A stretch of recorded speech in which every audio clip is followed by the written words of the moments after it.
Time for practice is done, qualifying is complete, and the dual races are over. It's time for the Daytona 500.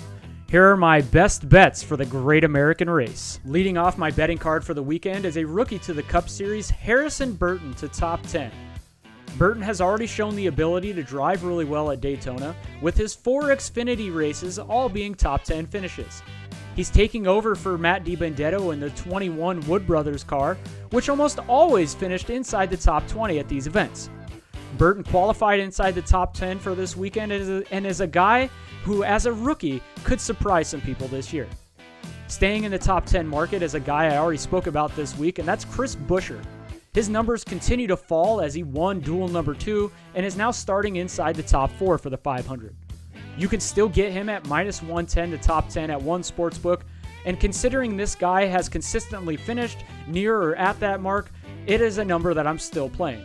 Jumping to a couple of driver matchups I'll be wagering on this weekend, starting with Ryan Blaney over Joey Logano. These two teammates have had quite different recent careers at Daytona, with Blaney being one of the better drivers here, and Joey Logano never seeming to be able to get out of his own way.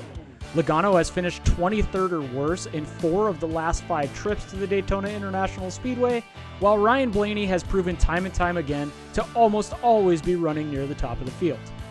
Next on the list is another matchup of teammates over at Joe Gibbs Racing, with taking Christopher Bell over Martin Truex Jr. Truex, much like Joey Logano, has had some bad luck at Daytona, but has never really performed well here. In his last 6 trips to the Daytona International Speedway, Truex has finished 22nd or better just once, and over the last 4 Daytona 500s has never finished better than 18th.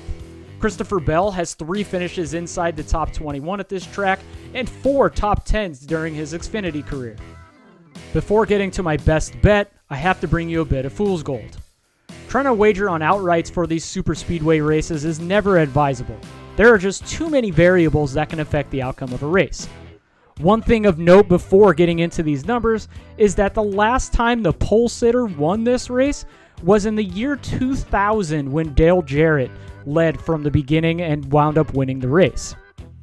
Now, looking at the betting board, you see Kyle Larson is now co-favorite with Denny Hamlin at 9 or maybe 10 to 1 to win the race, so I'm skipping right over Larson and preferably Hamlin, knowing that most of the handle will be on him.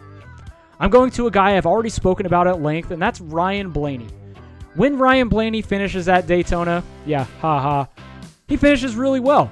As a matter of fact, he finishes inside the top 5, which to me is an indication that he's almost always there at the end with a shot to win this race. So getting him at anywhere from 11, 12, maybe even 13 to 1 is a number I'm all about this weekend. Going further down the list and to somebody I've already talked about whose odds continue to shrink, and that's Chris Buescher. He's anywhere from 25 to maybe above 30 to 1 right now to win the race, and is somebody who began the week at 35 to 1. So I'm not the only one that's taken notice of what he's done over these past few days, in which he won one of the duels and is now starting inside the top 5. Buescher, like Blaney, when he finishes and or is not DQ'd here, has a good average finish and is almost always in contention near the end of the race. Now, moving on to my best bet. I'm going back to Ryan Blaney, who is my favorite driver for the weekend, but going to the top 5 market. I already talked about Ryan Blaney's acumen for finishing inside the top 5, so getting this at a number above even money seems like child's play to me.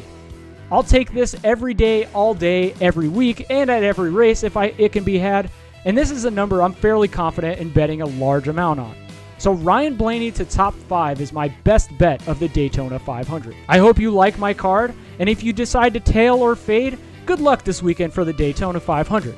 Let me know in the comments if there are any drivers that you like this weekend to win the race, and what driver matchups you have your eye on.